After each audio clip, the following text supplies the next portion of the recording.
muito básicos, né? Textos assim, previsíveis.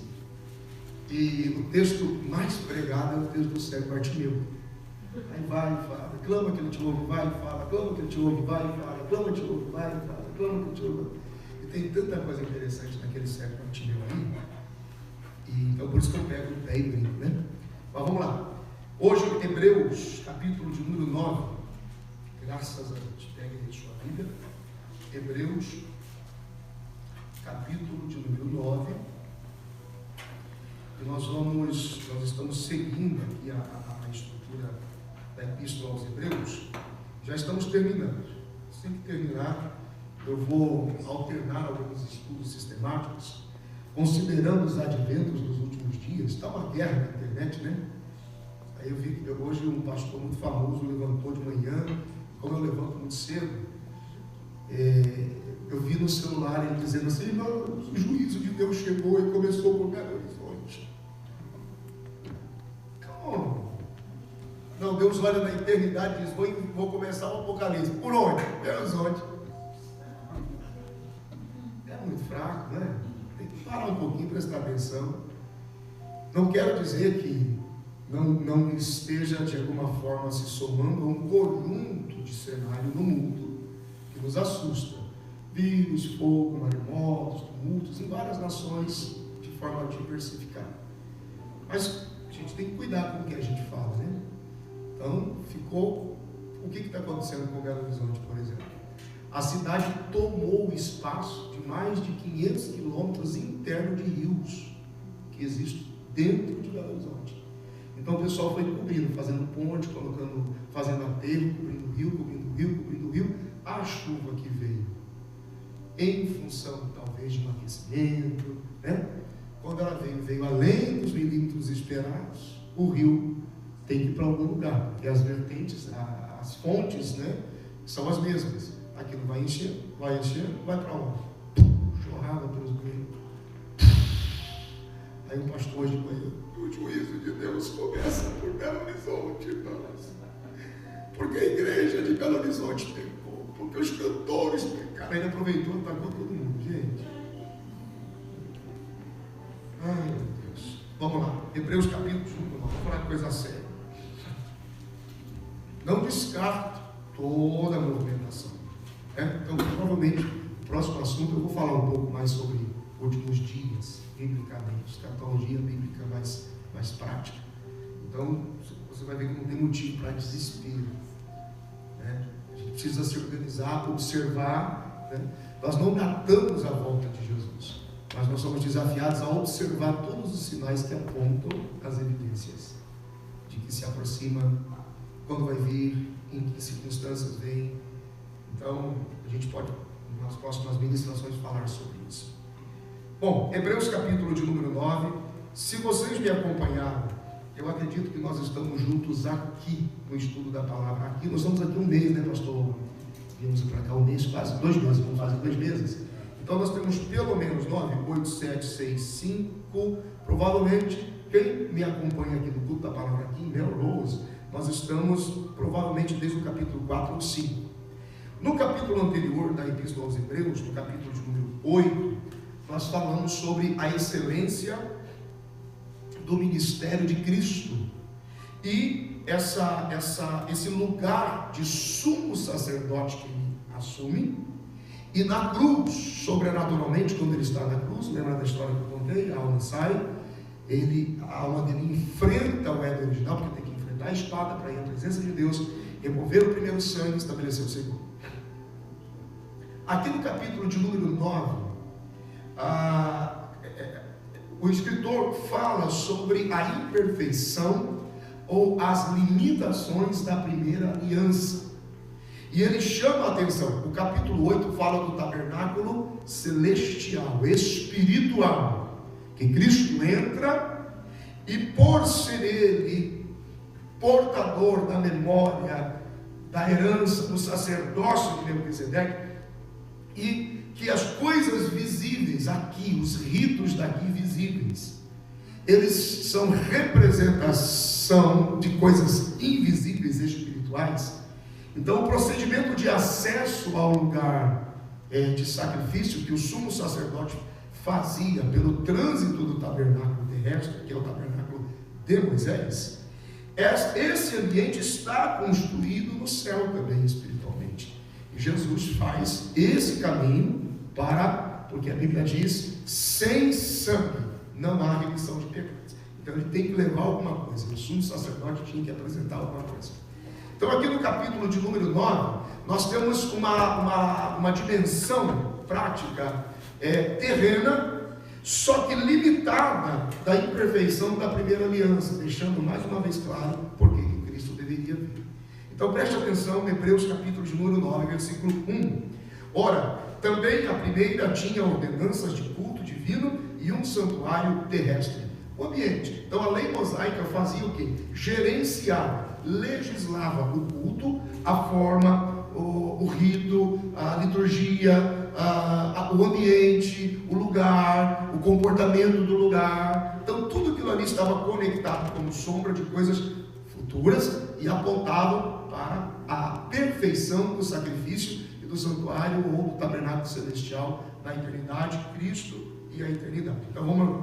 Versículo 2: porque um tabernáculo estava preparado, o primeiro, em que havia o candelabro, a mesa e os pães da proposição, ao que se chama o santuário. Mas depois do segundo véu estava o tabernáculo, que se chama o Santo dos Santos. Porque aquele pequeno espaço depois do lugar santo também é chamado de um pequeno tabernáculo. Todos aqui já viram a figura do tabernáculo? Todos têm em mente a figura do tabernáculo? Ok? Quando você olha para o tabernáculo era um grande retângulo composto da seguinte forma: ele era um grande retângulo com uma cerca que estava ao redor dele. Essa cerca, ela tinha 60 colunas de madeira. São 60 colunas de madeira. Algumas Bíblias têm até figuras aí. Não entendi. Ok, obrigado. São 60 figuras de madeira. Ok?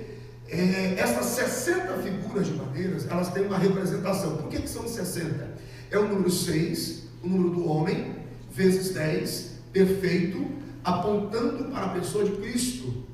As madeiras eram de acácia, as madeiras incorruptíveis. E cada uma das colunas da cerca ao redor do tabernáculo, elas eram confeccionadas assim: madeira de acácia incorruptível, base de cobre, amarras de cabra, que desciam até uma estaca de cobre, que disse Deus para Moisés: deixe metade dentro e metade fora. E no topo de cada coluna da cerca, ele era revestido de prata. Então o cobre fala de sofrimento, a prata fala de redenção, as amarras de cabra falam de caminho feito pelo pecado, como pecador, porém sem pecado. Cada uma das colunas da cerca representava a pessoa de Jesus, o homem perfeito, em perfeição diante de Deus. Então, a madeira de acácia, Cristo desceu pelas amarras do pecado, porém sem pecado. Sofrimento, como? Morreu, metade dentro, metade fora, mas ressuscitou, volta para o topo de prata e nos levou para a redenção junto de Deus. A sombra estava. Quando os hebreus olhavam para o tabernáculo, eles viam a pessoa de Jesus lá. Eles viam a pessoa de Cristo lá, mas não conseguiam entender. Veja que coisa interessante. Cada coluna e a cerca como um todo, ela tinha uma altura aproximada de 2,20 metros a 2,35 metros, até 2,40 metros, depende do historiador. Significa que essa cerca, ela era autossuficiente para ficar acima, para impedir que um homem na estatura normal daqueles dias, de 1,75 m a 1,80 m, fosse impossível que ele pudesse olhar e entender o que acontecia do lado de dentro. Então, para que você pudesse entender o que estava acontecendo do lado de dentro do tabernáculo, você precisava entrar por ele. E o acesso era a porta do átrio, era a porta do lugar santo, ou a porta do átrio de entrada, o primeiro acesso. E quando você olhava para a porta do tabernáculo, o primeiro acesso, que é a parte do átrio, do pátio, aquela porta tinha ela tinha 4 cores. A púrpura, ela tinha o carmesim, ela tinha o azul e tinha o linho fino. E essas 4 cores representam os evangelhos: Mateus, Marcos, Lucas e João. E logo após a porta de entrada do espaço do átrio, tinha um véu de linho fino. Então, primeiro, se alguém tentasse olhar o que estava acontecendo do lado de dentro, não conseguiria. Para poder ter acesso, precisava ter um acesso VIP em condição de sacerdote, porque somente os sacerdotes, para auxílio do sumo sacerdote, acessavam aquele lugar. Para ter acesso àquilo, tinham que passar pela porta colorida das 4 cores e encarar o linho fino. Passava assim pela porta e encarava a cortina de linho fino. Tudo isto é a pessoa de Jesus. Existem pessoas que na sua caminhada com Deus, eles admiram a fumaça, ouvem o barulho, sabem que algo muito forte acontece lá dentro, mas só conhece do lado de fora. Porque se você não entrar por onde? Entrar pela palavra. E quando você entra pela palavra, quando você entra pelo poder do Evangelho, você tem que dar de cara com um livro fino que fala sobre atitude perfeita, atitude de perfeição. Então, por que muita gente fica do lado de fora? Porque não quer encarar o poder da palavra e não quer ser tratado com uma atitude de vida nova que está sujeita à perfeição. Então, as pessoas estão do lado de fora do tabernáculo. Veja que coisa impressionante é o sacrifício de Cristo, porque toda a figura do tabernáculo é o acesso para a glória de Deus. Olha só, vou fazer daqui para cá. Aqui está a porta de entrada. Toda a 60 colunas está protegendo o tabernáculo. Aqui está a porta de entrada. Entra por aqui. Após a porta de entrada, cortina de linho fino. Quer dizer, a palavra te conduzindo em perfeição. Logo após a porta de entrada, o primeiro móvel que estava lá era o altar de sacrifício. No altar de sacrifício, a carne tinha que morrer e o sangue tinha que ser derramado. Após o altar de sacrifício, a pia, feita dos espelhos das mulheres. A pia com água para lavagem e purificação. Porque só depois que a carne estivesse morta, e então você estivesse limpo pela palavra, você poderia ter acesso ao primeiro espaço, que é o lugar santo, com 5 colunas. Entrando no lugar santo, ele estava dividido pelo véu, porque o lugar santíssimo era o depósito da arca.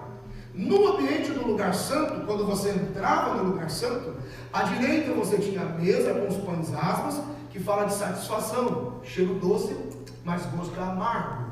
À esquerda estava o castiçal, a profundidade das muitas revelações. 1 Epístola de Pedro 4:14, por causa das revelações, das muitas revelações, eu muito sofri por elas. Mas quanto mais eu sofria, mais o Espírito se tornava forte dentro de mim.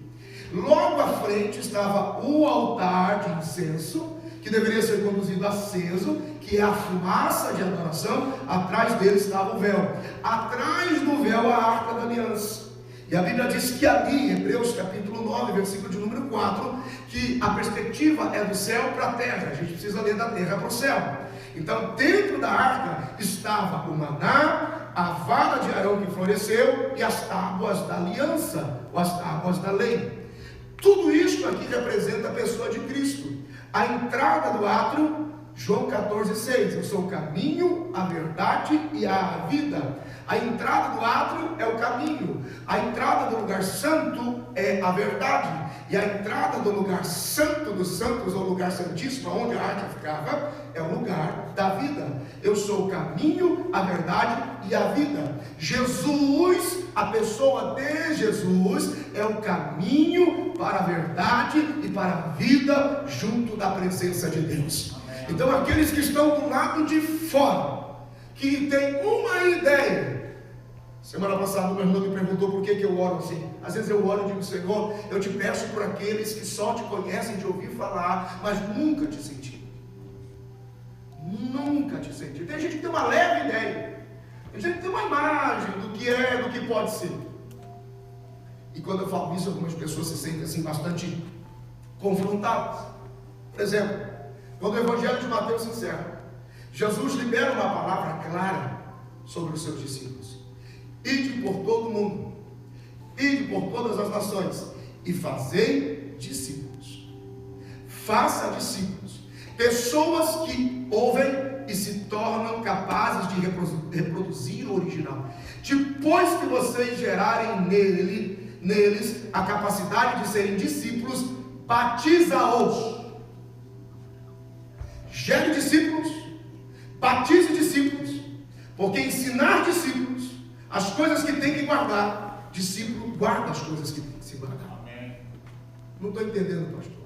Gente, é uma geração de pessoas, é filho de 12 anos, é molequinho de 11 anos, é adolescente sem compromisso, é crente sem noção do que é o seu compromisso com a igreja, tudo dentro da água, tudo dentro do tanque d'água, só para encher uma lista de estatística. Batizamos 100, batizamos 1000, batizamos 2000. Cadê essa gente, meu povo? Foi tudo dado um banho, porque ninguém tinha consciência do caráter discipular. Batismo é para quem entendeu isso aqui. Sou uma nova criatura, nasci de novo. Meu compromisso é um compromisso agora de testemunho, transparência em vida, impacto pela graça. As pessoas olham para mim e se confundem. Não, eu não sou ele, eu só sou um discípulo dele. Amém. Sou um discípulo dele. Não. Eu me lembro como se fosse hoje, há muitos anos atrás. O missionário foi enviado para a Rússia e ele auxiliava, parece estranho, mas questão de sobrevivência, muitos anos atrás, no contrabando de Bíblias, que iam dentro de um Fusca, para tentarem evangelizar presos, gente que estava em campos de concentração, em desespero, enfim. E esse missionário é enviado na Rússia para trabalhar, para ministrar sobre eles, e ele é pego, falando de Jesus, evangelizando, e é jogado num cárcere. Junto com ele tinha um senhor, preso político daquela época, que também sofria e penava muito ali dentro do cárcere. Aí a história diz o seguinte, que quando chegou a noite, esfriou demais. A pessoa que cuidava daquela parte do cárcere, chegou e jogou 4 cobertas finas por debaixo da porta. O missionário pegou 3, cobriu aquele homem que, tremendo de frio, tinha já um diagnóstico comprovado de tuberculose. Ele temia muito e cuspia muito sangue. O missionário pegou 3 cobertas e colocou sobre ele. Chegou perto dele e falou assim: Jesus pode te curar. Confia em Jesus, confia em Deus. E aí aquele preso político falou assim: não me fale de Deus, eu não quero saber de Deus, eu não quero saber de Jesus, eu não quero saber dessa história. Tudo bem, não falaremos sobre isso, mas pegue as cobertas, porque você está com muito frio. Um pouco mais à noite, empurraram 2 pratos de comida por debaixo da porta. O missionário pegou um daqueles pratos, levantou o rosto daquele homem, deu de comer o prato dele. O homem estava muito faminto, pegou o prato dele, repartiu com ele, deu mais um pouco do prato dele para aquele homem comer. Ficou sem comer durante a noite, porque aquele homem estava muito faminto há dias. No outro dia pela manhã, o homem estava com um ânimo um pouco melhor. Eles tinham 3 minutos de banho de sol. Ele pegou aquele homem, colocou nos ombros, saiu para o lado de fora e dizia: olha para o sol, olha para o sol, olha para o sol, só temos 3 minutos de sol. E aí então tomou o banho de sol com aquele homem nas costas e voltou para o cárcere. Quando ele foi sair de perto do homem, o homem segurou ele pela mão e disse: moço, esse Jesus que você está me falando é igual a você? E ele disse: não, é melhor do que eu, é muitas vezes melhor do que eu. Percebe? Existe uma coisa que precisa acontecer na gente. Tem pessoas que estão do lado de fora, não tem a mínima ideia, ouve o barulho, vê a fumaça, percebe que tem carro morrendo e tem glória de Deus lá, mas não entra. Tem gente que está 30, 40, 50 anos e nunca passou sequer pelo lado de Deus. Por quê, irmãos? A primeira coisa, como eu fiz a formação daqui para lá, então a pessoa chegava na frente da porta. Então passa pela palavra aqui, isso que está simbolizando, passa pela a cortina de linho fino. E por que muita gente hesita e não quer continuar? Porque a primeira coisa que se vê logo depois da palavra é o altar de sacrifício. É onde a carne tem que morrer. É onde começa o processo da morte do eu. O altar de sacrifício e a pia representa a cruz e o batismo. Não dá para seguir adiante. Só que antes do batismo você tem que entender o que significa a cruz. Porque tem gente que vai para o batismo sem saber nada da cruz. Vai por rito, vai por costume. Vai por dia. Tem pai que tem algum dizer, não, você tem 9 anos e é batizado. Não vou datar, não vou estipular, mas se aquele que é o velho se batizou aos 30, isso é uma forma de conter gente dentro de um espaço religioso. Não, eu vou te batizar, porque se a partir de agora você tem que começar a dizimar, você tem que começar a ofertar, e você não pode sair daqui, senão Jeová te mata. Então eu vou batizar pequenininho, para agarrar essa gente e deixar dentro da igreja como membro. É loucura. Pastor, mas e a experiência de Atos dos Apóstolos, capítulo 7? É diferente a experiência lá. Quando Felipe sai na direção do eunuco que estava na carruagem, e o Senhor diz, corre, senão você não pega ele, porque é o doido. Quem é que vai aparecer no meio do deserto? Salteador, ladrão, bandido, violento, estuprador, assassino. Está lá no meio do deserto, para aí que a gente conversar. Conversar? Aquele infeliz olhou para o cocheiro e falou assim, taca-lhe pau na cara da nossa ovelhinha. Taca-lhe pau, que esse homem vai assaltar a gente. E tacou, meu Deus, aquela carruagem vinha voando no deserto. Vê uma alma penada no meio do deserto, corre que é bandido. O Espírito Santo disse, se você não correr, você não pega ele. E ele sai correndo do lado da carruagem.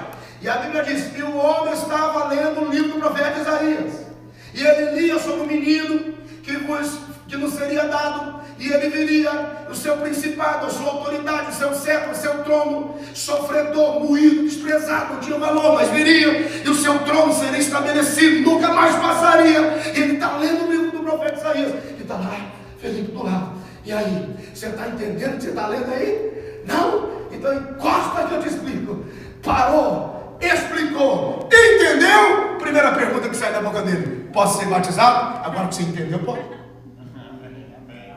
Agora que você entendeu a revelação de Isaías, pode. Agora que você entendeu a manifestação do Verbo na sua singeleza, na sua grandeza, agora você pode. Porque enquanto não pode nada. Aí fica essa meia dúzia de gente banhada em água, que não sabe orar, não sabe jejuar, não tem afinidade com a palavra, não dá testemunho, não tem caráter discipular. Mas a gente tem que pagar as contas, não tem? Então vai ficando.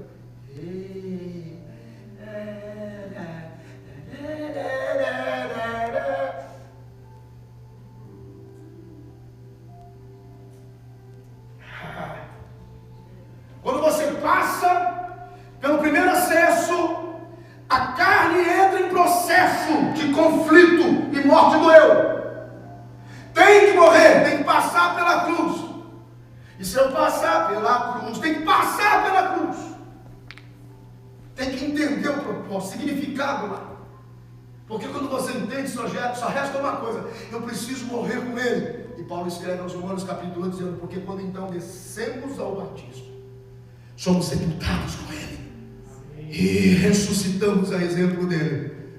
Já não vivemos mais nós, mas ele vive em nós. Então você passa, porque você passou pelo altar do sacrifício, você entendeu a cruz, você vai à água. A palavra que te limpa, o significado, aquilo te envolve de tal forma, você está tão cheio, porque a carne foi vencida, anulada, derrotada, e não tem. Escute o que eu vou te falar. Semana passada nós pregamos sobre isso. No domingo eu estive aqui e falei com você: não adianta lutar batalhas espirituais na carne. Enquanto lutamos na carne, você se torna cúmplice e traidor de você mesmo, e cúmplice de Satanás, porque você ajuda Satanás a destruir sua vida. Espirituais batalham com armas espirituais, lutam em níveis espirituais, não na carne. Deixa que eu controlo, deixa que eu dou um jeito, deixa que eu ajusto. Você é pego de surpresa, porque você não controla, não ajusta e não dá certo. Uma vez que você está limpo pela palavra, limpo, você é convidado para ter acesso ao lugar santo. Então isso é um caminho, é uma trajetória. Você aceita Jesus, o caminho se dá aqui. O caminho se dá. Aceitou Jesus, passou pelos evangelhos, aceitou Jesus, vida nova, vida, carne, morte do eu, batismo, água, entendimento. Senhor, eu entendi a tua palavra, flui através de mim, então vem para os ministérios. Você está fluindo através de você, vem para os ministérios. Quando você olha para as colunas, no lugar santo, são 5 colunas. Efésios 4 e 11 falam dos 5 ministérios. São 5 ministérios que representam a mão de Deus que conduz a igreja para a glória da presença de Deus. Os 5 ministérios atuantes, que não são necessariamente títulos, mas são ministérios. Tem gente, por exemplo, que não precisa de um enunciado ou de uma carteirinha pastoral. Tem pessoas que nunca terão carteirinha pastoral. Tem pessoas que nunca serão ungidos ao pastoral, nunca serão trazidos à frente para serem ovacionados como alguém que foi ordenado ao pastoral, mas nem por isso deixarão de ser pastores, porque é a capacidade de você agregar as pessoas ao redor de uma mesa e a capacidade de você fazer com que elas se sintam satisfeitas por estar ali. Isso é pastoral. O apostólico da visão, o pastoral que congrega, o evangelista que anuncia, o profeta que manifesta. E eu não estou falando de enunciado profético, do dom de operação de maravilhas no sentido de palavra de conhecimento. O profeta bíblico é aquele que lê os textos e os explica. Percebe? E essa manifestação, o mestre. E quando você olha, é o formato de uma mão.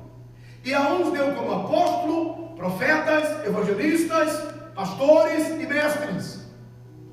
Esses ministérios conduzem a igreja: visão, profecia, evangelismo, pastoral, sabedoria. Profetas, o apostólico e o profético são ativados pelo espírito de intercessão. Profeta não decide nada, profeta só vê. Quem decide é o apostólico, porque sustenta a visão. Só que o profeta vê com a clareza da intercessão.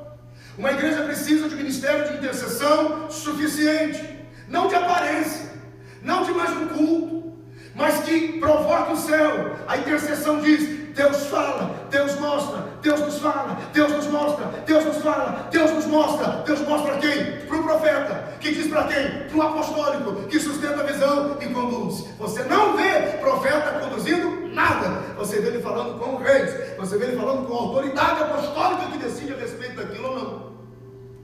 Isso é uma estrutura, a igreja precisa desses ministérios. Uma reunião como essa, por exemplo, os 5 ministérios precisam estar aqui, em qualquer reunião.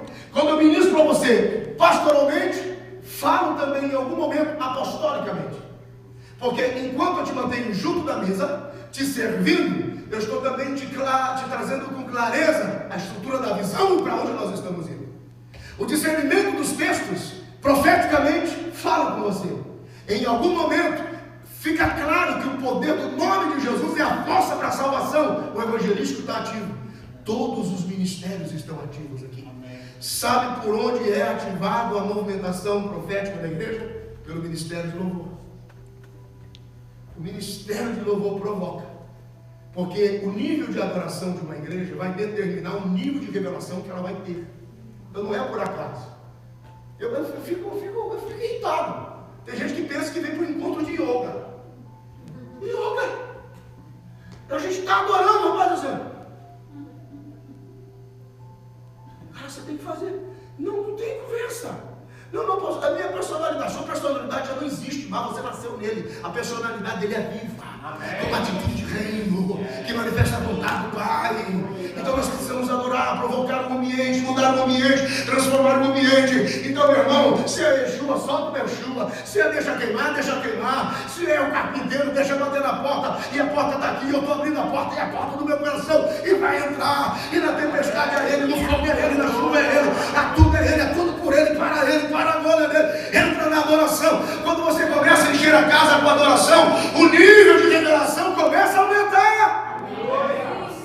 O nível de adoração de uma igreja determina o nível de adoração que ela vai receber. E o nível de revelação que ela vai receber. E o nível de adoração, de revelação que ela vai receber vai manifestar a dimensão incontável, imensurável do Deus da revelação que ela espera ver naquela noite. Ah, meu Deus do céu. Aleluia. Meu Deus.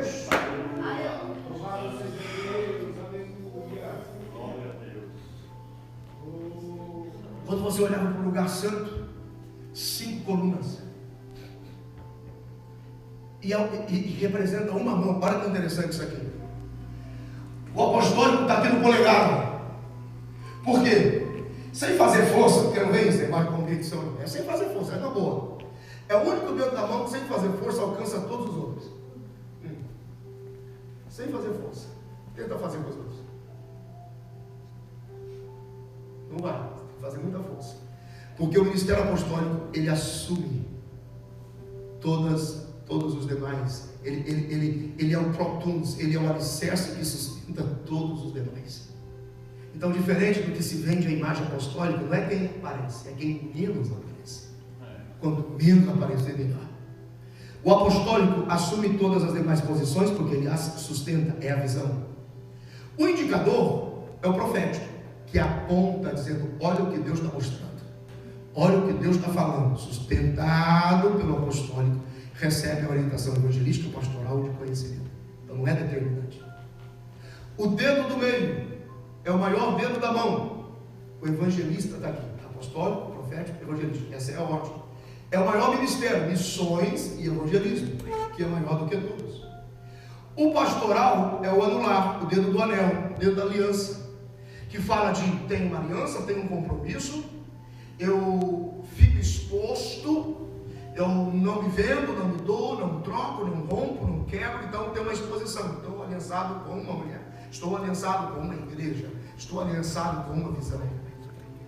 E o dedinho é o dedo do mestre. É aquele que entra, ele vai em lugares que ninguém vai. É o dedo da profundidade, que extrai coisas, sabe? Então não vem desse negócio dizendo, não, a igreja não precisa de palavra, a igreja precisa de... Então tá aí, cadê esse povo? Que não vem? Não vem. Os 5 ministérios dão equilíbrio. Agora, que coisa interessante. O anelar pastoral é o único dedo da mão que sozinho não fica de pé. O mestre ensina, é meio feio, mas o evangelista fala, o profeta profetiza, o apostólico se move, mas o pastoral não. Porque o pastoral precisa ter do seu lado todos os ministérios para ficar de pé. Todos precisam fluir com ele. Então não vem comandar a coisa sozinho. Não significa que o pastor detém toda a visão, mas a visão está sobre o ambiente apostólico que o Senhor dá a algumas pessoas que precisam ser respeitadas e assim sucessivamente. Quando você entrou pelo caminho que é Cristo, a carne morreu, a palavra te limpou, você é convidado a fluir ministerialmente. Quando isso acontece, você avança pelo ambiente do lugar santo. E é ali o nível de maturidade que você vai alcançando. Do lado esquerdo, aquela água clara, calma, recebe o fervor, o fogo das muitas revelações que sobrevêm sobre você. Muitas revelações. Só que por causa dessas revelações, há um preço que se paga. Por isso, há um preço que se paga. E o preço é caro. Disse Pedro, por causa das muitas revelações, como sofri. Eu sofri. Mas quanto mais eu sofria, mais o teu espírito se tornava forte dentro de mim. Então eu não olhava para a mesa de pães ásperos, que é cheiro doce e gosto amargo, que fala de satisfação. Significa que nada mais importa. Você tem tudo o que precisa. Ele. Amém. Você está nele. Ele te tem. Santidade é isso, não é o quanto você tem dele, mas é o quanto ele tem de você. Você está nele. O cheiro do mundo e das coisas desse mundo são doce, mas o gosto é amargo. Você está satisfeito, você tem tudo que você precisa dele. Então a única coisa que te resta é o próximo móvel que está lá na frente, é o altar de incenso, a adoração. Então você se prostra. Porque o altar é carregado aceso. Então não é para você ser adorador só nesse ambiente de 4 paredes. É de manhã, de tarde, de noite, aqui em casa, no trabalho, no mercado, aonde quer que você esteja, leve o altar fumegando com satisfação e com muitas revelações. Com satisfação e com muitas revelações. E o altar fumegando, o altar fumegando, o altar fumegando, o altar fumegando, o altar fumegando. Adoração. O Senhor separa para si aqueles que lhe são queridos. E por isso o Senhor ouve quando esses os clamam, quando estes clamam. O Senhor é o meu refúgio e fortaleza, socorro bem presente na hora da angústia. Pelo que não temerei, ainda que a terra se mude, ainda que os montes se transportem para os meios dos mares, ainda que as águas rugem e se perturbem, ainda que os montes abalem braveza das águas, há um rio cujas correntes alegram a cidade de Deus. O santuário das moradas do Altíssimo não será abalada. Deus ajudará ao romper da manhã. Vinde e contemplai as desolações que tem feito na terra. Quebra o arco, corta a lança, queima os carros no fogo. Aquietai-vos e sabei que eu sou Deus. Serei exaltado na terra, serei exaltado entre as nações. O Senhor dos exércitos está conosco. O Deus de Jacó é o nosso refúgio.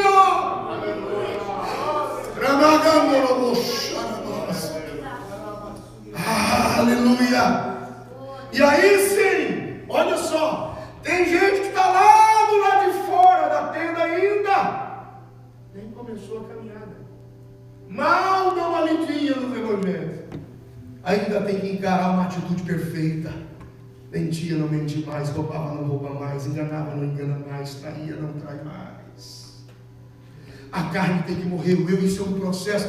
Às vezes você tem que retornar e na sua consciência trazer de volta: eu sou uma nova criatura, eu já ensinei isso aqui. Pastor, como que pode uma pessoa que nasceu de novo pelo batismo voltar a pecar? Porque quando você volta a pecar é porque você esqueceu a natureza que você tem. Você nasceu de novo. Você nasceu de novo. Só que quando a sua confissão é sincera, aquele que confessa e deixa alcança a misericórdia. Porque quando você se arrepende, na mente de Deus, você cometeu um delito espiritual aqui. Então você vem caminhando em erro, caminhando em pecado. Quando chega aqui, você diz assim: Deus, eu me arrependo. Quando você diz eu me arrependo de todo o seu coração, toda essa trajetória de pecado faz assim, ó.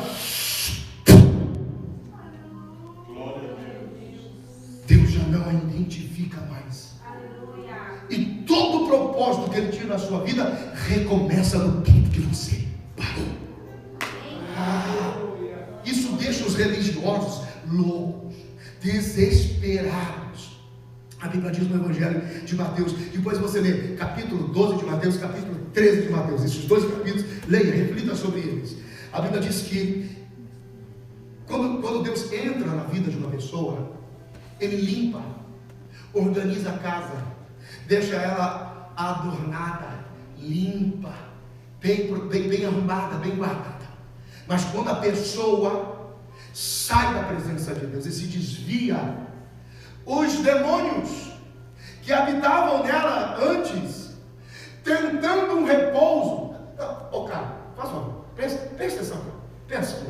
A Bíblia diz: e os demônios procurando um repouso. Até demônio se cansa, Jair. Até demônio, Jair, precisa de um canto para descansar.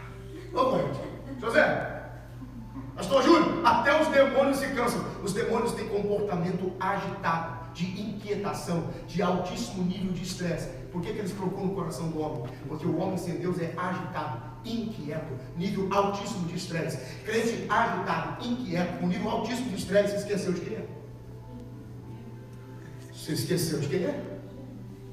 Você esqueceu de quem é? E eles, os demônios, procuram, tentando um lugar para repouso, inquietos, agitados, atribulados. E então tem uma ideia: vamos voltar para a nossa casa antiga. E voltando para a casa antiga, levam consigo outros 7 demônios, principados, potestades, hostes, regionais. E quando voltam para casa, encontram limpa, arrumada e adornada. Essa palavra complicada. Adornada. Por que Deus deixa a casa limpa? Por que Deus deixa a casa arrumada? O que significa a casa limpa, arrumada e adornada? Significa que quando Deus, mesmo se ausentando das pessoas que o desprezam, Ele deixa na vida dessas pessoas habilidades e dons. E nunca tira delas. Nunca tira delas. Porque o dia que elas se lembrarem da habilidade do dom que tem, é por isso que você encontra bêbado e viciado na rua que profetiza, que conhece Bíblia, tem versículo na cabeça, que sabe orar, que começa a cantar. A internet está cheia de vídeos. Olha que maravilha, o mendigo cantando, e o cara canta um hino, o cara canta uma adoração, e canta bem, melhor do que quem está na igreja. Deus diz: diz: eu vou deixar habilidade e dons dentro de você, porque se um dia você se lembrar por que eu te limpei, você vai botar esses demônios para fora e a religião vai ficar louca, porque a hora que os demônios saírem, eu vou te usar do mesmo jeito que eu te usava, eu vou te levantar do mesmo jeito que eu te levantei. E aí a religião fica louca, porque pastor voltou sofrido, surrado, humilhado, destruído, e voltou pregando, e voltou cantando, e voltou profetizando. Se você se arrepende, tudo o resto vai por mar de esquecimento. Deus não lembra de mais nada, e a glória da segunda casa será maior do que a primeira. Quantos podem aplaudir a Jesus por isso? Que Ele seja a glória para sempre. Deus nos dará uma casa de gente com habilidade e dons, aonde os demônios sairão e serão usados de novo. Aleluia. Glória a Deus. Quando você avança, então a carne se rendeu, as águas, o convite a uma revelação mais excelente, castiçal, satisfação, adoração. Você se torna a adoração, porque Deus não busca a adoração, Ele busca o adorador. Quando você se torna um adorador, a adoração está garantida. E então, em algum momento da sua vida, estou tratando da sombra. Veja, você é convidado para habitar no lugar santo dos santos. E o que é que tem no lugar santo dos santos? A arca. O que tem dentro da arca? A posição é de cima para baixo, céu para terra. Vamos olhar da terra para cima. Tábuas da aliança, maná, de Arão que floresceu, a vara de Arão que floresceu. Ok? Tábuas, maná e as varas. Tábuas, revelação. Maná, experiência. Tábuas ou vara que floresceu, frutos. Os frutos se medem pela palavra que nós testificamos. Tem gente que fica procurando frutos em elementos. Os frutos se medem pela palavra que nós testificamos. Pode ser que uma palavra não saia bendita. Quando você pega uma maçã, o pastor Djalma Pinho falou isso essa semana, achei fantástico. Se você olha para uma maçã, você não tem a certeza de quantas sementes ela tem. Podem ter 6 ou 8. Se você olha para uma maçã, você sabe dizer quantas sementes ela tem? Mas isso não é o desafio. Quando você olha para uma semente, você tem ideia de quantas maçãs ela pode produzir? Porque a semente é sempre maior que o fruto. Então, ainda que o seu fruto numa estação não for muito bom, a semente que está dentro de você é maior do que esse fruto que eu vou. Para que você simplesmente morrer, porque a semente cai na terra tem que morrer para germinar, então ela dá muitos frutos. Quando você está nesse ambiente de revelação, isso aqui equivale a 3 anos profeticamente. Primeiro ano, revelação. Segundo ano, experiência. Terceiro ano, frutificação. Para que você não corra o risco de ficar estéril espiritualmente. Então tem gente que vem para a igreja, não conhece a palavra, dá um banho de água nele, ele não tem uma revelação, ele não tem um nível de experiência com Deus, ele não tem um mínimo de testemunho de frutificação. E aí ele passa 2 anos, 5 anos, 10 anos, 20 anos, está lá, morno, sem graça, sem vida, sem experiência, e o pior, estéril. Deus não te procura no começo, Jesus não te procura no começo, Ele te procura na tua maturidade. Ele faz o caminho da roça de Betânia o tempo todo, mas um dia Ele passa pela figueira e diz: tem fruto aí? Tem não? Nunca mais vai ter. Nunca mais vai ter. E disseram: Senhor, a figueira que tu amaldiçoaste. Isso sai da boca de Pedro. Jesus nunca disse: eu te amaldiçoo. Ele disse: só vou confirmar o que você se tornou. É isso que você se tornou? Então fique assim para sempre. Porque cresceu à beira do caminho. Diferente de Lucas 9. Aquela que cresce no meio da vinha. E diz a palavra de Deus: por 3 anos, por que será?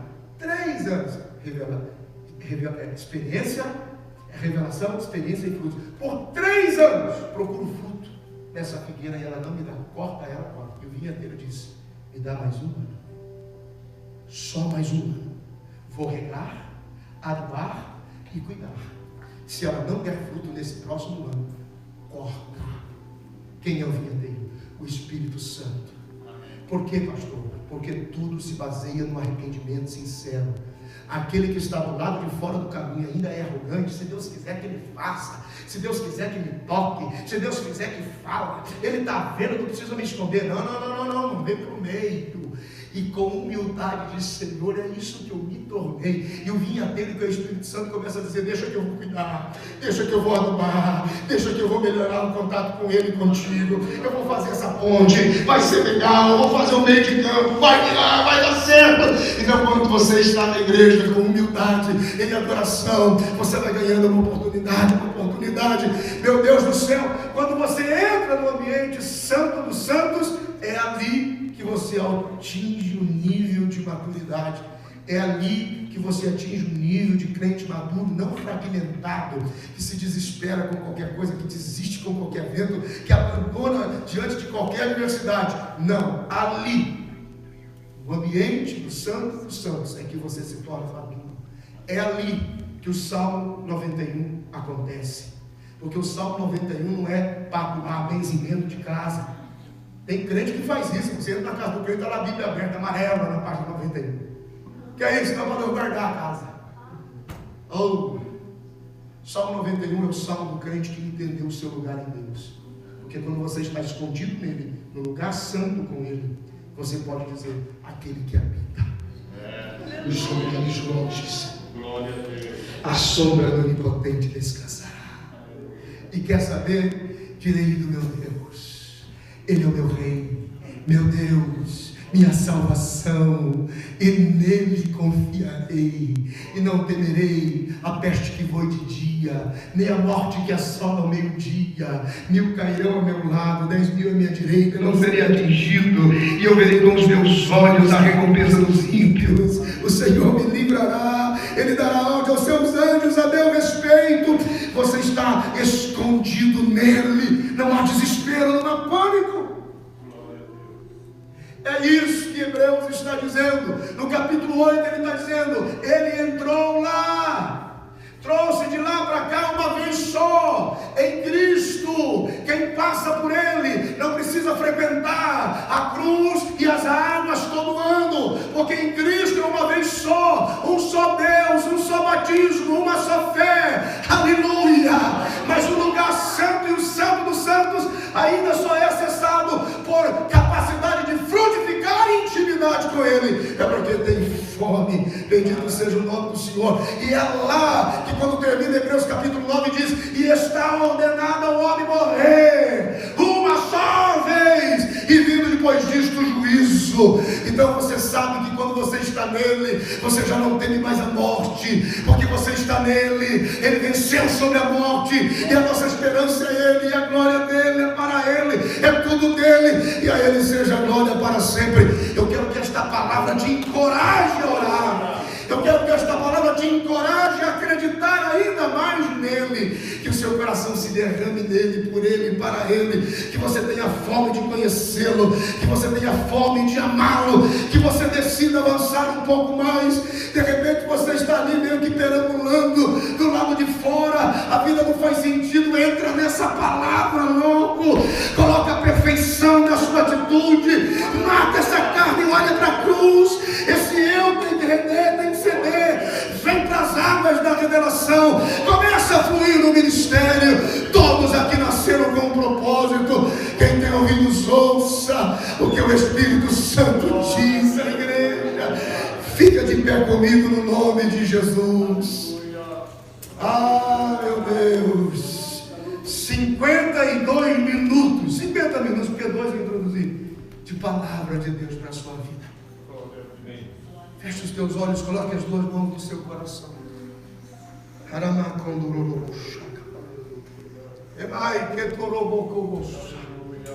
Diante daquilo que você ouviu esta noite, faça uma oração espontânea. Use as palavras que você ouviu e use-as em oração. Senhor, me leva mais além, me leva mais fundo, me dá uma atitude, Senhor, mais funda. Me leva, Senhor, um pouquinho mais além do meu compromisso contigo. me dá o acesso a esse lugar das revelações. A tua palavra diz que Pedro sofreu muito por causa das revelações, meu Deus, mas a tua palavra também diz que este sofrimento fez com que o Espírito se tornasse forte dentro dele. Eu quero essa fortaleza. Diga, Senhor, me leva para essa mesa de pães asmos, me leva para esse nível de satisfação, aonde nada mais vai importar, aí aonde eu não vou mais temer este mundo, aonde eu não vou mais temer as tribulações deste tempo. Eu quero que você fale com Deus agora. Se você é batizado com o Espírito Santo, agora é hora, por exemplo, de você falar em línguas estranhas.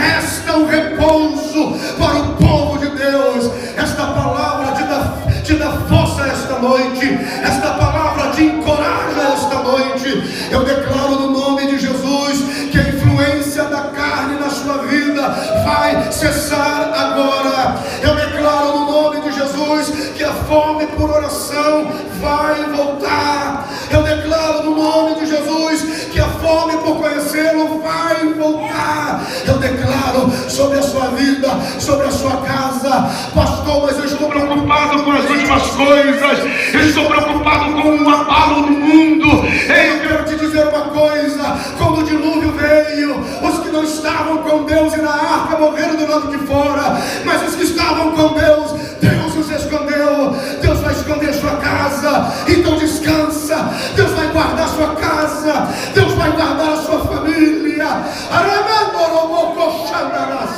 Recebe graça de Deus, recebe ânimo de Deus agora. Use as palavras do que você ouviu. Chame por Jesus, é o sumo sacerdote da nossa salvação. Se houver cometido pecados, ser-lhe-ão perdoados, porque a vitória é nossa pelo sangue de Jesus. Oh, presença!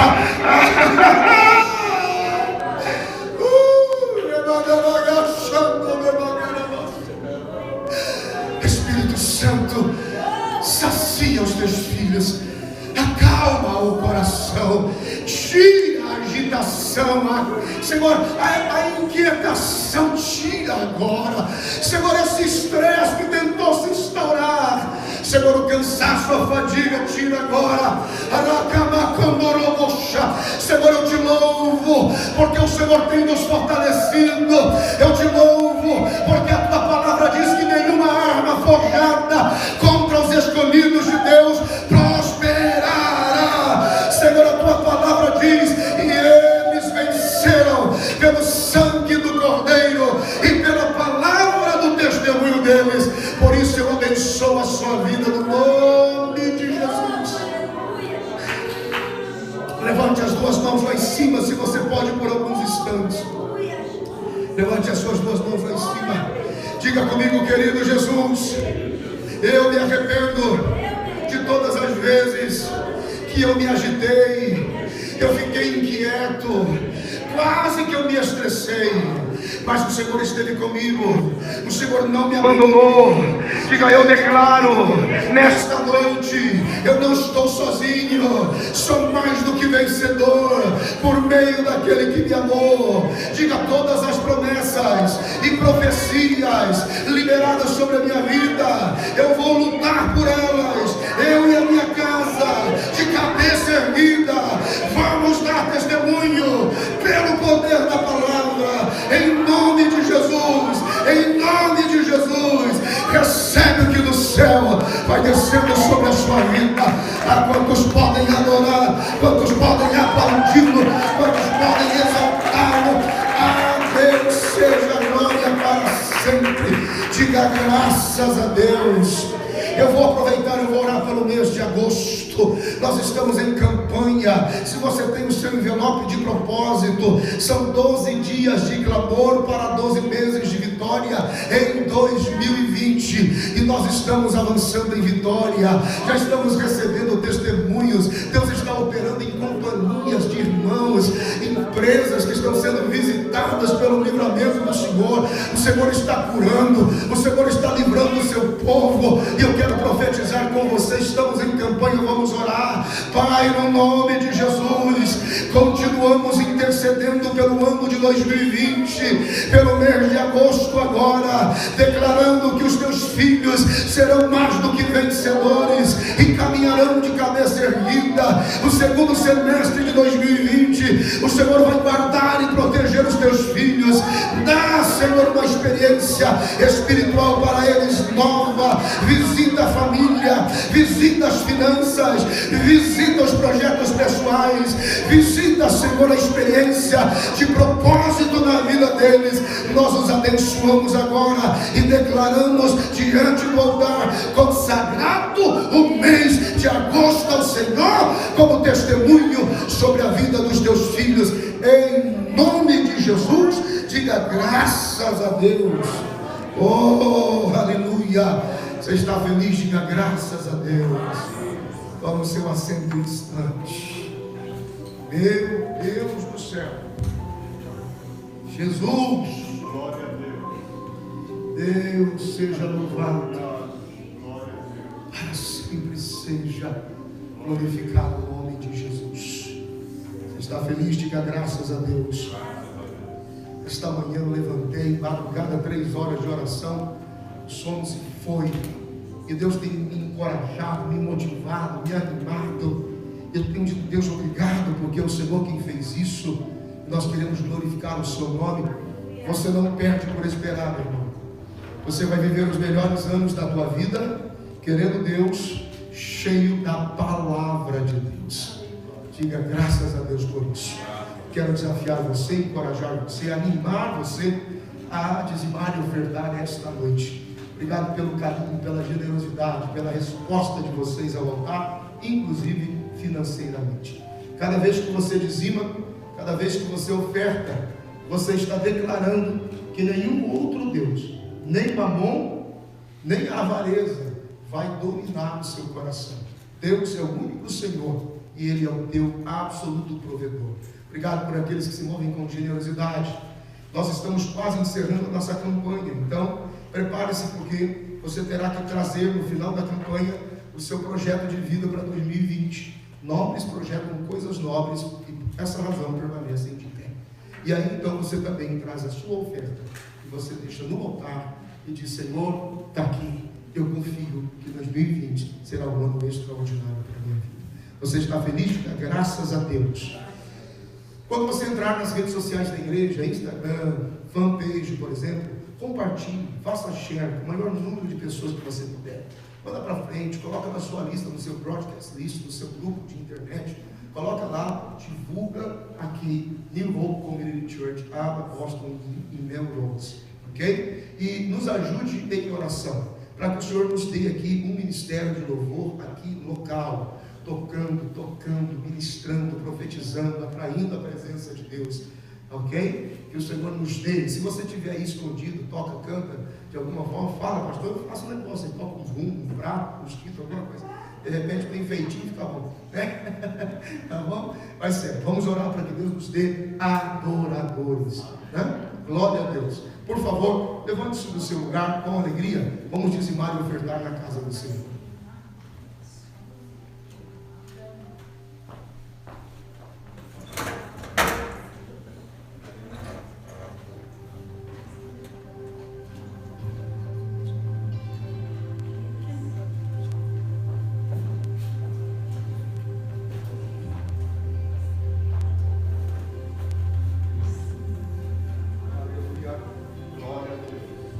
Graças a Deus. Você está feliz? Diga graças a Deus. Vamos terminar? Vamos estar em pé. Todos em pé, por favor. Muito obrigado por terem vindo. Os que acompanharam pela internet. Estamos online ainda? Sim? Os que acompanharam pela internet, Deus abençoe. Se você nos ouve pela internet e não tem uma igreja para frequentar, se você ama a palavra de Deus, se você ama a palavra de Deus, eu te convido, venha nos conhecer. Nós estamos aqui em Melrose, 355 Franklin Street, Melrose. Deus te abençoe, em nome de Jesus. Vamos para casa? Levante as suas mãos. Que o Senhor te abençoe e te guarde. Que o Senhor levante o rosto dele sobre você e tenha misericórdia de você. Que o Senhor sobre a sua vida levante o rosto e guarde você em paz. Que a graça de Jesus, o amor de Deus e a comunhão do Espírito Santo esteja com você, sua casa, sua família, desde agora e para sempre. E a gente diz...